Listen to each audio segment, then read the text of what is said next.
ഷിയാനൊപ്പം സിനിമയ്ക്ക് പോയിട്ട് വന്ന ഷുയി ഹോട്ടലിൽ വെച്ച് ഗുവാഞ്ചിയെയും റുവോയെയും കണ്ടപ്പോൾ അവനെ അവിടെ വെച്ച് കണ്ടതാണെന്ന രീതിയിൽ അകലം പാലിച്ചു നിൽക്കുന്നു. അവൾ തന്നെ അങ്ങനെ ഒരു സ്ട്രേഞ്ചറാക്കിയതിന്റെ കലിപ്പിൽ ഷിയാൻ പോകുന്നത് നോക്കി അവൾ പേടിച്ചു നിൽക്കുന്നവരായിരുന്നു നമ്മൾ കഴിഞ്ഞ എപ്പിസോഡിൽ കണ്ടത്. ഈ എപ്പിസോഡ് തുടങ്ങുമ്പോൾ കാണുന്നത് ഷുയി യുവിനൊപ്പം ആയിരിക്കുമോ സിനിമ കാണാൻ പോയത് എന്ന് ചിന്തിച്ച് ആകെ കൺഫ്യൂഷൻ ആയിരിക്കുന്ന ഷിയയാണ്. സംശയം തീർക്കാനായി നമുക്ക് ഒരുമിച്ച് ഒരു സിനിമയ്ക്ക് പോയാലെന്ന് ചോദിച്ചവൾ യുവിന് മെസ്സേജ് അയക്കുന്നു. ഷുയി സിനിമയുടെ ടിക്കറ്റ് പോസ്റ്റ് ചെയ്തത് അവന് കണ്ടിരുന്നു. ആർക്കൊപ്പമായിരിക്കും അവൾ പോയതെന്ന് ചിന്തിച്ച് അവനാകെ കൺഫ്യൂഷൻ ആയിരിക്കുന്ന സമയത്താണ് ഷിയയുടെ മെസ്സേജ് ചെന്നത്. സിനിമയെക്കുറിച്ച് നല്ല അഭിപ്രായമൊക്കെ പറഞ്ഞ ഷിയെ അവനെ അത് കാണാനായി കുറെ പ്രേരിപ്പിക്കുന്നുണ്ടെങ്കിലും നാളെ ഒരുപാട് തിരക്കുള്ള ദിവസമാണ്, അതുകൊണ്ട് നേരത്തെ കിടന്ന് ഉറങ്ങാൻ പറഞ്ഞ് അവൻ റിജക്ട് ചെയ്യുന്നു. ഷുയി തന്നെ അകറ്റി നിർത്തിയതിന്റെ വിഷമത്തിലായിരുന്നു ഷിയാൻ. തങ്ങളുടെ റിലേഷനെ പറ്റി മറ്റാരോടും പറയാൻ അവൾക്ക് താല്പര്യമില്ല എന്ന് അവൻ ചിന്തിക്കുന്നുണ്ട്. ആ സമയം ഷുയി അവന് മെസ്സേജ് അയക്കുന്നു. അടുത്ത ദിവസം രാവിലെ ഒരുമിച്ച് ഒരു മീറ്റിങ്ങിന് പോകുന്ന കാര്യം അവൻ പറഞ്ഞെങ്കിലും അവന്റെ ഒപ്പം നീസ് കാണുമെന്ന് പേടിച്ച് അവൾ ഒഴിഞ്ഞു മാറുന്നു. അങ്ങനെ അടുത്ത ദിവസം രാവിലെ അവൾ തനിച്ചാണ് പോയത്. അവിടെ ഇയങ്ങും ഉണ്ടായിരുന്നു. അവളെ കണ്ടുകൊണ്ട് അവൻ അടുത്തേക്ക് ചെന്ന് സംസാരിക്കുന്നു. അസുഖമൊക്കെ മാറിയോ എന്ന് അവൻ അന്വേഷിക്കുന്നുണ്ട്. മീറ്റിംഗിൽ പറഞ്ഞ കാര്യങ്ങളൊക്കെ ഞാൻ പറഞ്ഞുതരാം എന്ന് അവൻ പറഞ്ഞ സമയത്താണ് ഷിയാൻ അവൾക്ക് ആവശ്യമുള്ളതെല്ലാം ഒരു ഡോക്യുമെന്റ് ആക്കി അയച്ചു കൊടുത്തത്. എന്റെ ഫ്രണ്ട് എനിക്ക് അയച്ചു കഴിഞ്ഞു, അതുകൊണ്ട് ഇനി അതിന്റെ ആവശ്യമില്ല എന്നവൾ പറഞ്ഞപ്പോൾ ഷിയാനാണ് അയച്ചു കൊടുത്തതെന്ന് അവൻ മനസ്സിലാക്കുന്നു. ഷിയാൻ എന്നേക്കാൾ മുന്നിലാണെന്ന് അവൻ പറയുന്നുണ്ട്. തലേദിവസം ഒരുമിച്ച് പോകാമെന്ന് ഷിയാൻ പറഞ്ഞ മീറ്റിങ്ങിന് ഇയങ്ങും അവളെ ക്ഷണിക്കുന്നു. അവൾ ഒഴിഞ്ഞു മാറുന്നുണ്ടെങ്കിലും ഞാനും അവിടെ സംസാരിക്കുന്നുണ്ടെന്ന് പറഞ്ഞ് നിർബന്ധിച്ച് അവൻ അവളെ കൂടി കൊണ്ടുപോകുന്നു. അവൻ മാത്രമായിരുന്നില്ല, ഷിയാനും മീറ്റിംഗിൽ സംസാരിക്കുന്നുണ്ടായിരുന്നു. അവർ രണ്ടുപേരും ഇപ്പോൾ പരസ്പരം മത്സരിച്ചുകൊണ്ടിരിക്കുന്ന രണ്ട് കമ്പനികളിലാണല്ലോ ഉള്ളത്. അതിനെപ്പറ്റിയൊക്കെ പല ചോദ്യങ്ങളും അവിടെ ചോദിക്കുന്നുണ്ട്. ശത്രുക്കളാണ് എന്ന് മറ്റുള്ളവർക്ക് തോന്നാത്ത വിധത്തിൽ വളരെ പോസിറ്റീവായ രീതിയിലാണ് രണ്ടുപേരും മറുപടി നൽകിയത്. ഷിയാൻ അങ്ങനെയൊക്കെ മറുപടി നൽകുന്നതിന് അവനെ അഭിനന്ദിക്കുന്ന രീതിയിൽ ഷുയി അവനെ നോക്കുന്നുണ്ട്. മീറ്റിംഗ് കഴിഞ്ഞപ്പോൾ യു ഇറങ്ങി വരുന്നത് വെയിറ്റ് ചെയ്ത് ഷി അവിടെ നിൽപ്പുണ്ടായിരുന്നു. അവനെ കണ്ട് അവൾ അടുത്തേക്ക് ഓടിച്ചെല്ലുന്ന സമയത്ത് എതിരെ വന്ന ഒരാളുടെ ദേഹത്ത് തട്ടി അവൾ മറിഞ്ഞു വീഴാൻ തുടങ്ങിയപ്പോൾ യു അവനെ താങ്ങി പിടിക്കുന്നു. കുറെ ദിവസങ്ങളായി അവൾ അവന് ഒരുമിച്ച് ഫുഡ് കഴിക്കാൻ ക്ഷണിക്കുകയാണല്ലോ, ഇപ്പോഴും ഒരുമിച്ച് ലഞ്ച് കഴിക്കാൻ ക്ഷണിക്കുന്നു. എന്തായാലും ലഞ്ച് ടൈം അല്ലേ, അതുകൊണ്ട് ഒരുമിച്ച് കഴിക്കാമെന്ന് പറഞ്ഞ് അവൻ ഇത്തവണ അവളുടെ കൂടെ ചെല്ലുന്നു. മീറ്റിംഗ് നടന്ന ഹാളിൽ നിന്ന് എല്ലാവരും പോയ ശേഷവും ഷിയാനെ വെയിറ്റ് ചെയ്ത് അവിടെ തന്നെ ഇരിക്കുകയായിരുന്നു. അവൻ അവളുടെ അടുത്തേക്ക് ചെന്നിട്ട് സംസാരിച്ചതിനെ കുറിച്ചുള്ള അഭിപ്രായമൊക്കെ ചോദിച്ച ശേഷം അവളെയും കൊണ്ട് അവിടെ നിന്ന് പോകാൻ തുടങ്ങുമ്പോൾ ഇങ് അവിടേക്ക് വരുന്നു. നിങ്ങൾ വളരെ ക്ലോസ് ആണെന്ന് തോന്നിക്കുന്ന വിധമാണല്ലോ നിൽക്കുന്നത് ചോദിച്ചുകൊണ്ടാണ് അവൻ വന്നത്. ഇതെന്റെ ബോയ് ഫ്രണ്ട് ആണ് എന്ന് അവൾ പറയാൻ തുടങ്ങിയപ്പോഴേക്കും ഇതാണല്ലേ നിന്റെ ബോയ് ഫ്രണ്ട് എന്ന് അവൻ ചോദിക്കുന്നുണ്ട്. അവളത് സമ്മതിച്ചപ്പോൾ എനിക്ക് ഷുയെ ഇഷ്ടമാണ്, നീ അവളുടെ ബോയ് ഫ്രണ്ട് ആണെന്ന് കരുതി ഞാൻ ഇഷ്ടം മാറ്റിവെക്കാനൊന്നും പോകുന്നില്ല, നമുക്ക് നേർക്കുനേരെ ഒരു മത്സരം നടത്തിയാലോ എന്നവൻ ഷിയാനോട് പറയുന്നു. ഷിയാൻ അവളുടെ കയ്യിൽ ചേർത്ത് പിടിച്ചുകൊണ്ട് ഇവളെ അങ്ങനെ ഒരു കോമ്പറ്റീഷൻ ഐറ്റമാക്കാൻ എനിക്ക് യാതൊരു ഉദ്ദേശവുമില്ല, ആരെ ഇഷ്ടപ്പെടണമെന്ന് തീരുമാനിക്കാൻ അവൾക്ക് സ്വാതന്ത്ര്യമുണ്ട്, ഇപ്പോൾ തന്നെ അവൾ എന്റെ സ്വന്തമാണെന്ന് പറഞ്ഞിട്ട് അവൻ അവളെയും കൂട്ടി അവിടെ നിന്ന് പോകുന്നു. കാര്യങ്ങൾ കൂടുതൽ ഇൻട്രസ്റ്റ് ആയിക്കൊണ്ടിരിക്കുകയാണല്ലോ എന്ന് ഇയാങ് അവിടെ നിന്ന് പറയുന്നുണ്ട്. ഷിയ യുവിനൊപ്പം ഫുഡ് കഴിക്കായിരുന്നു ഈ സമയത്ത്. ഒരുപാട് ആഗ്രഹിച്ചിട്ടാണല്ലോ ഇങ്ങനൊരു കാര്യം നടക്കുന്നത്, അതിന്റെ സന്തോഷം അവൾ പ്രകടിപ്പിക്കുന്നുണ്ട്. അവനോടുള്ള ഇഷ്ടവും എക്സ്പ്രസ് ചെയ്യാൻ ശ്രമിക്കുന്നു. പക്ഷെ അവൾ സ്റ്റുഡന്റ് ആണെന്ന രീതിയിൽ ഒതുക്കി നിർത്താനാണ് അവൻ ശ്രമിക്കുന്നത്. അവന്റെ ഒപ്പം എപ്പോഴും ഫുഡ് കഴിക്കാൻ ആഗ്രഹമുണ്ട്, അടുത്ത തവണ ഞാൻ ഡിന്നറിന് ട്രീറ്റ് ചെയ്താലോ എന്നവൾ ചോദിച്ചപ്പോൾ അവൻ വേണ്ടെന്ന് പറയുന്നു. കേട്ടപ്പോൾ അവൾ നിരാശയാകുന്നുണ്ടെങ്കിലും അങ്ങനെ വിട്ടുകൊടുക്കാൻ അവൾ തയ്യാറില്ല. ഞാൻ ട്രീറ്റ് ചെയ്യുന്നത് ഇഷ്ടമല്ലെങ്കിൽ വേണ്ട, അടുത്ത തവണ നീ ട്രീറ്റ് ചെയ്താൽ മതി എന്നവൾ പറയുന്നു. നെഗറ്റീവിനെ അവൾ പോസിറ്റീവ് ആക്കുന്ന കണ്ട് ഒരു നിമിഷം അവൻ അത്ഭുതപ്പെട്ട് അവളെ നോക്കി പോകുന്നുണ്ട്. ഷിയാനും ഷിയും ഈ സമയം ഫുഡ് കഴിക്കാനായി പോയിരുന്നു. ഷിയാൻ ഇങ്ങിനോട് വലിയ ഡയലോഗൊക്കെ അടിച്ചാണല്ലോ അവളെ കൂട്ടിക്കൊണ്ട് വന്നത്. അതിന്റെ ഒരു ആരാധനയോടെ അവൾ അവനെ കുറെ സമയം നോക്കിയിരിക്കുന്നുണ്ട്. ഇയാങ്ങിന്റെ കമ്പനിയുമായുള്ള മത്സരത്തിൽ അവൻ ജയിക്കാൻ സാധ്യതയുണ്ടോ എന്ന് അവൾ ചോദിക്കുന്നു. ഒരു സാധ്യതയുമില്ല, തോൽക്കുമെന്ന് 90% ഉറപ്പാണ്. പക്ഷേ ഇപ്പോൾ എനിക്ക് തോൽവിയെ പേടിയില്ല, മുമ്പും ഇതേപോലുള്ള സാഹചര്യങ്ങളൊക്കെ ഞാൻ നേരിട്ടിട്ടുണ്ട്, പക്ഷെ അന്ന് തനിച്ചായിരുന്നു, ഇപ്പോൾ എന്ത് വന്നാലും എനിക്ക് നീ ഉണ്ടല്ലോ എന്ന് പറയുന്നു. എന്ത് പ്രശ്നമുണ്ടായാലും ഞാൻ കൂടെ കാണും, ബിസിനസ്സിൽ നഷ്ടം വന്നാലും സാരമില്ല, അത്യാവശ്യം നമുക്ക് ജീവിക്കാനുള്ളതൊക്കെ എനിക്ക് കിട്ടുന്നുണ്ട് എന്ന് പറഞ്ഞ് അവൾ സപ്പോർട്ട് ചെയ്യുന്നു. എന്തൊക്കെ നഷ്ടപ്പെട്ടാലും നിനക്ക് ഇഷ്ടപ്പെട്ട ആ കാർ മാത്രം ഞാൻ നഷ്ടപ്പെടുത്തില്ല, അത് അച്ഛൻ എനിക്ക് ഗിഫ്റ്റ് തന്നതാണ്, അതുകൊണ്ട് എനിക്കും അത് വളരെ ഇഷ്ടമാണ് എന്നവൻ പറയുന്നു. കോൺഫറൻസ് കഴിഞ്ഞ് റുവ മടങ്ങാൻ തുടങ്ങിയാണ്. അവൾ കാറിൽ സാധനങ്ങളൊക്കെ വെച്ചുകൊണ്ടിരിക്കുന്ന സമയത്ത് ഗുവാഞ്ചി അവളുടെ അടുത്ത് പോകുന്ന കാര്യം എന്താണ് പറയാതിരുന്നതെന്ന് ചോദിക്കുന്നു. എന്റെ ജോലി കഴിഞ്ഞ് പോകുന്ന കാര്യം ഞാൻ എന്തിനാണ് നിന്നോട് റിപ്പോർട്ട് ചെയ്യുന്നതെന്ന് ചോദിച്ച് അവൾ വണ്ടിയിലേക്ക് കയറുന്നു. അതിനുശേഷം എന്താ പറയാനായി ഗ്ലാസ് താഴ്ത്തുണ്ടെങ്കിലും ആ സമയത്ത് ഷിയെ അവനെ വിളിച്ചുകൊണ്ട് അങ്ങോട്ടേക്ക് വരുന്നു. റുവ ഇപ്പോഴും അവരുടെ റിലേഷനെ തെറ്റിദ്ധരിച്ച് അവനോട് സംസാരിക്കാൻ നിൽക്കാതെ വേഗം മടന്നു പോകുന്നു. അവൾ തെറ്റിദ്ധരിച്ചതാണ് എന്ന് മനസ്സിലാകുന്നതിനാൽ ഗുവാഞ്ചി ഷിയോട് മിണ്ടാൻ പോലും നിൽക്കാതെ അകത്തേക്ക് കയറി പോകുന്നുണ്ട്. ഷിയാന്റെ കാറിലാണ് തിരികെ പോയത്. ന്യൂ ഇയറിന്റെ അവധിക്ക് നാട്ടിലേക്ക് പോകുന്നതിനെ കുറിച്ച് ആ സമയത്ത് റുവ വിളിച്ച് അവളോട് സംസാരിക്കുന്നുണ്ട്. അവൾ ഫോൺ വിളിച്ചു കഴിഞ്ഞപ്പോൾ ഷിയാൻ അതിനെക്കുറിച്ച് ചോദിക്കുന്നു. നാട്ടിലേക്ക് പോകുന്ന കാര്യം അവൾ പറഞ്ഞപ്പോൾ ആ ദിവസം ഫ്രീ ആണോ എന്ന് ചെക്ക് ചെയ്തിട്ട് അവളെ കൊണ്ടുവിടാം എന്ന് അവൻ പറയുന്നു. ന്യൂ ഇയർ ആയതുകൊണ്ട് എനിക്ക് കുറെ ഗിഫ്റ്റൊക്കെ കൊണ്ടുപോകാനുണ്ട്, എല്ലാം കൂടി ഇതിൽ കൊണ്ടുപോകാൻ ബുദ്ധിമുട്ടായിരിക്കുമെന്ന് അവൾ പറഞ്ഞപ്പോൾ അതൊക്കെ ഇതിനകത്ത് ഇരുന്നോളും എന്നവൻ പറയുന്നു. ഡ്രൈവറും അതിനെ സപ്പോർട്ട് ചെയ്യുന്നുണ്ട്. ഷിയാൻ ഓഫീസിൽ തിരിച്ചെത്തിയ ശേഷം നടന്ന മീറ്റിംഗിൽ വെച്ച് ബാറ്റർ കമ്പനിയായ സീലാൻ ടെക്നോളജിക്ക് പകരം പുതിയ കമ്പനിയെ ചൂസ് ചെയ്യുന്നതിനെ പറ്റിയുള്ള ചർച്ച നടക്കുന്നുണ്ട്. എപ്പോഴത്തെയും പോലെ തന്നെ അങ്കിൾമാർ രണ്ടുപേരും അവനെ എതിർക്കുന്നു.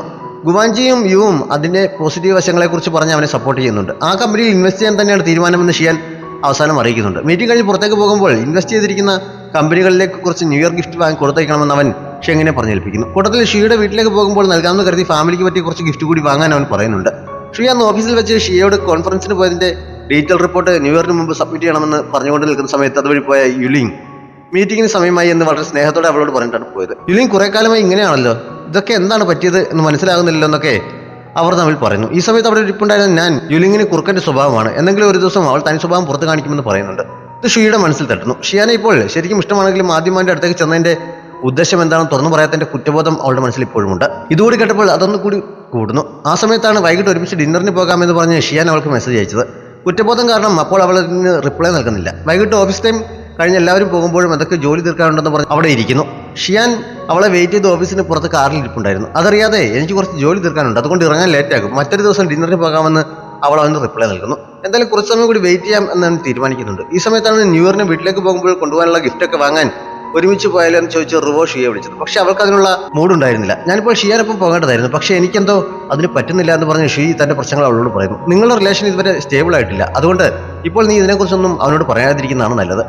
റിലേഷൻ കുറച്ചുകൂടി സ്ട്രോങ് ആയ ശേഷം നീ ഇതിനെപ്പറ്റി പറയുമ്പോൾ അന്ന് എന്തോ ഉദ്ദേശത്തോടു കൂടിയാണ് വന്നെങ്കിലും എനിക്കതൊരു പ്രശ്നമല്ല എന്ന് അവൻ തന്നെ പറഞ്ഞോളും. അതുകൊണ്ട് കുറച്ചുകൂടി കാത്തിരിക്കുന്നതാണ് നല്ലതെന്ന് റിവോ ഉപദേശിക്കുന്നു. പൂർണ്ണ മനസ്സോടെ അല്ലെങ്കിലും ഷീ അത് സമ്മതിക്കുന്നുണ്ട്. അങ്ങനെ മനസ്സ് ശാന്തമാകുന്നതിനാൽ അവൾ ഉടനെ തന്നെ അവനെ വിളിക്കുന്നുണ്ട്. എനിക്ക് നന്നായി വിശക്കുന്നു, അതുകൊണ്ട് വീട്ടിലേക്ക് പോകാമെന്ന് തീരുമാനിച്ചതാണ്. 20 മിനിറ്റ് വരെയൊക്കെ എനിക്ക് വെയിറ്റ് ചെയ്യാൻ പറ്റുകയുള്ളൂ എന്ന് അവൻ പറയുന്നു. എങ്കിൽ 20 മിനിറ്റുള്ളിൽ ഞാൻ അവിടെ എത്തിക്കോളാം എന്ന് പറഞ്ഞാണ് അവൻ ഫോൺ വെച്ചത്. അവൾ അപ്പോൾ തന്നെ ബാഗും എടുത്ത് താഴേക്ക് ഇറങ്ങുന്നുണ്ട്. താഴെ അവന്റെ വണ്ടി കിടക്കുന്ന കണ്ടപ്പോൾ വന്നതേ ഉള്ളായിരിക്കും എന്നാണ് അവൾ കരുതിയത്. പക്ഷെ വണ്ടിയുടെ അടുത്ത് ചെന്നപ്പോൾ ബോണറ്റിൽ അവൾ കൈവച്ചിരുന്നു. വണ്ടി തണുത്ത് കിടക്കുന്നത് കണ്ട് അവൻ വന്നിട്ട് കുറേ സമയമായി എന്ന് അവൾക്ക് മനസ്സിലാകുന്നു. അവൻ ഗ്ലാസ് താഴ്ത്തിയപ്പോൾ അതിന്റെ അടുത്ത് നിന്ന് കുറച്ച് സമയം അവൾ കൊഞ്ചുന്നു. വിശപ്പ് കാരണം എനിക്ക് ഡോർ തുറക്കാൻ പോലുമുള്ള ആരോഗ്യമില്ല എന്നവൾ പറഞ്ഞപ്പോൾ അവൻ ഇറങ്ങി ചെന്ന് ഡോർ തുറന്നു കൊടുക്കുന്നു. അവനും കയറി കഴിഞ്ഞപ്പോൾ അവൾക്ക് വാങ്ങിച്ചിരുന്ന മിൽക്ക് ടീ കൊടുത്തിട്ട് തൽക്കാലം അത് കുടിച്ച് വിശപ്പ് അകറ്റാൻ അവൻ പറയുന്നു.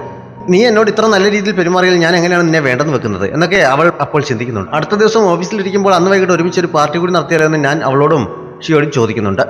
അടുത്ത ദിവസം മുതൽ ന്യൂ ഇയറിന്റെ ഹോളിഡേസ് തുടങ്ങിയാണ്. നാട്ടിലേക്ക് പോകുന്നതിന് മുമ്പ് പേരൻസിന് കുറച്ച് ഗിഫ്റ്റ് വാങ്ങാൻ വേണ്ടി വൈകിട്ട് ഷോപ്പിങ്ങിന് പോകണമെന്ന് പറഞ്ഞ് ഷുയി ഒഴിഞ്ഞു മാറുന്നു. ഞാനും വേറെ ഒരു പരിപാടി ഏറ്റിട്ടുണ്ടെന്ന് പറഞ്ഞ് ഷിയയും ഒഴിഞ്ഞു മാറുന്നു. അങ്ങനെ അന്ന് വൈകിട്ട് ഷുയി ഗിഫ്റ്റ് വാങ്ങാനായി പോകുന്നുണ്ട്. കുറച്ച് സാധനങ്ങളൊക്കെ വാങ്ങിയ ശേഷം അച്ഛനും അമ്മയ്ക്ക് പറ്റിയ ഓരോ വാച്ച് അവൾ സെലക്ട് ചെയ്തുകൊണ്ടിരുന്ന സമയത്ത് ആ ഷോപ്പിലേക്ക് ഷിൻ എത്തുന്നു. ഷുയുടെ മാനേജറുമായി അഫെയറിലാണെന്നാണല്ലോ അവൾ വിചാരിക്കുന്നത്. അതും പറഞ്ഞ് ഷിൻ ഷുയെ അപമാനിക്കുന്ന രീതിയിൽ സംസാരിക്കുന്നു. ഭാര്യയും 2 മക്കളുമുള്ള ഒരാണിനെ വളച്ചെടുക്കാൻ നിൽക്കുന്ന നാണമില്ലേ, കാശുള്ളവരുടെ പുറകെ നടക്കാൻ ഇങ്ങനെ കുറെ എണ്ണം ഇറങ്ങി തിരിച്ചിരിക്കുകയാണെന്നൊക്കെ കൂട്ടുകാരിയോട് പറയുന്നു. ഷുയി ഇതൊക്കെ കേൾക്കുന്നുണ്ടെങ്കിലും മിണ്ടാതെ നിൽക്കുകയാണ്. ആ സമയത്താണ് നാളെ എപ്പോഴാണ് അവൾക്ക് പോകാനുള്ള ട്രെയിൻ എന്ന് ചോദിച്ച് ഷിയാൻ മെസ്സേജ് അയച്ചത്. അവൻ കൊണ്ടുവിടാമെന്ന് പറഞ്ഞെങ്കിലും ട്രെയിനിന് പോകാമെന്ന് അവൾ തീരുമാനിക്കുകയായിരുന്നു. റെയിൽവേ സ്റ്റേഷനിലേക്ക് കൊണ്ടുവിടാമെന്ന് അവൻ സമ്മതിച്ചിട്ടുണ്ട്. അതുകൊണ്ടാണ് സമയം ചോദിച്ചത്. അവൾ ടൈം പറഞ്ഞു കൊടുക്കുന്നു. അപ്പോഴേക്കും അവൾ വാങ്ങിയ സാധനങ്ങളും പാക്ക് ചെയ്ത് കിട്ടുന്നു. അതുമായി പുറത്തേക്ക് പോകുന്നതിനിടയിലാണ് എന്റെ ബോയ് ഫ്രണ്ട് റിച്ച് ആയതിനാൽ നിനക്കെന്താണ് കുഴപ്പം? റിച്ച് ആണെന്ന് മാത്രമല്ല അദ്ദേഹത്തെ കാണുമ്പോൾ നിനക്ക് ബഹുമാനത്തോടെ നിൽക്കേണ്ടി വരുമെന്ന് ഗമയിൽ ഷിന്നോട് പറഞ്ഞിട്ടാണ് അവൾ പുറത്തേക്ക് പോയത്. ഷിൻ ആകെ കലിപ്പിൽ നിൽക്കുമ്പോഴാണ് പിക്ക് ചെയ്യാൻ എത്തിയിട്ടുണ്ടെന്ന് പറഞ്ഞ് ബോയ് ഫ്രണ്ട് വിളിച്ചത്. ഈ വെക്കേഷൻ നാട്ടിലേക്ക് പോകുമെന്ന് അറിയാവുന്നതിനാൽ അവനോട് യാത്ര പറയാൻ ഷിയെ കോളേജിലേക്ക് ചെല്ലുന്നു. അവൻ ആ സമയത്ത് ഗ്രൗണ്ടിൽ ഒരു പൂച്ചയ്ക്ക് ഫുഡ് കൊടുത്ത് അതിനെ കളിപ്പിച്ചുകൊണ്ടിരിക്കുകയായിരുന്നു. അവളും കൗതുകത്തോടെ അതിൻ്റെ അടുത്തേക്ക് ചെന്ന് അതിനെ എടുക്കുന്ന സമയത്ത് അത് അവൾക്കൊരു മാന്ത് കൊടുക്കുന്നു. അലഞ്ഞു തിരിഞ്ഞ് നടക്കുന്ന പൂച്ചയായതുകൊണ്ട് വാക്സിൻ എടുത്തിട്ടുണ്ടായ സാധ്യതയില്ല എന്ന് പറഞ്ഞ് അവൻ അപ്പോൾ തന്നെ അവളെ ഹോസ്പിറ്റലിലേക്ക് കൂട്ടിക്കൊണ്ടുപോകുന്നു. അവൻ ഇത്ര കെയർ ചെയ്ത് കൊണ്ടുപോകുന്നത് കണ്ട് ഒരു മാന്തി കിട്ടിയത് വെറുതെ ആയില്ലെന്ന് ചിന്തിച്ച് അവൾ സന്തോഷിക്കുന്നു. ബോയ് ഫ്രണ്ടിനൊപ്പം ഡിന്നർ കഴിച്ചുകൊണ്ടിരിക്കുമ്പോൾ ഷുയുടെ അഫെയറിനെ കുറിച്ച് ഷിൻ അവനോട് പറയുന്നു. അവൻ പക്ഷേ അത് വിശ്വസിക്കാൻ തയ്യാറാകുന്നില്ല. നിനക്കിപ്പോഴും എന്നേക്കാൾ കൂടുതൽ വിശ്വാസം അവളോടാണോ? ഞാൻ അറിയാതെ നീ അവളെ കോൺടാക്ട് ചെയ്യുന്നുണ്ട് എന്നൊക്കെ ചോദിച്ച് ഷിൻ വഴക്കുണ്ടാക്കിയപ്പോൾ നിനക്ക് അത്ര പ്രശ്നമാണെന്ന് തോന്നുന്നുണ്ടെങ്കിൽ നിന്റെ അങ്കിളിനോട് കംപ്ലൈൻറ്റ് ചെയ്താൽ പോരെ, അദ്ദേഹം ബാക്കി കാര്യങ്ങൾ നോക്കുമല്ലോ എന്ന് ഞാൻ പറയുന്നു. ഇങ്ങനെയുള്ള നിസ്സാര കാര്യങ്ങൾക്കൊക്കെ എന്തിനാണ് വെറുതെ അങ്കിളിനെ ബുദ്ധിമുട്ടിക്കുന്നത് എന്ന് പറഞ്ഞ് അവൾ തൽക്കാലം എസ്കേപ്പ് ആകുന്നുണ്ട്. ഷിയയ്ക്ക് അന്നൊരു വാക്സിൻ എടുക്കുന്നു. ബാക്കി വാക്സിൻ കൂടി കൃത്യസമയത്ത് തന്നെ എടുക്കണം എന്ന് ഓർമ്മിച്ചാണ് ഡോക്ടർ അവരെ വിട്ടത്. ഇനി വാക്സിൻ എടുക്കാൻ വരുന്ന ദിവസങ്ങളിലും അവൻ തനിക്കൊപ്പം വരുമോ എന്ന് അവൾ തിരികെ പോകുമ്പോൾ ചോദിക്കുന്നു. നാട്ടിലേക്ക് പോകുന്നതിന് എല്ലാ സമയത്തും ഇവിടെ കാണില്ല എന്നവൻ പറഞ്ഞപ്പോൾ എങ്കിൽ പിന്നെ എനിക്കൊരു മെസ്സേജെങ്കിലും അയച്ചെന്നെ ഒന്ന് ഓർപ്പിക്കുമോ എന്നവൾ ചോദിക്കുന്നുണ്ട്. അതവൻ സമ്മതിച്ചപ്പോൾ അവൾ ഭയങ്കര ഹാപ്പിയാകുന്നു. അടുത്ത ദിവസം രാവിലെ ഷിയെ നാട്ടിലേക്ക് പോകാൻ റെഡിയായി സാധനങ്ങളുമായി താഴെ എത്തിയപ്പോൾ ഷിയാൻ അവിടെ വെയിറ്റ് ചെയ്യുന്നുണ്ടായിരുന്നു. ഇത്ര വെളുപ്പിന് എഴുന്നേറ്റ് അവൻ തനിക്ക് വേണ്ടി ഇവിടെ വരെ വന്നല്ലോ എന്ന് അവൾ ചിന്തിക്കുന്നുണ്ട്. സ്റ്റേഷനിലെ പാർക്കിംഗ് ഏരിയയിലെത്തി യാത്ര പറയുന്ന സമയത്ത് ചെന്നിട്ട് ബന്ധുക്കളുടെ വീട്ടിലൊക്കെ ഒരുപാട് പോകാനുണ്ടെന്ന് അവൻ അന്വേഷിക്കുന്നു.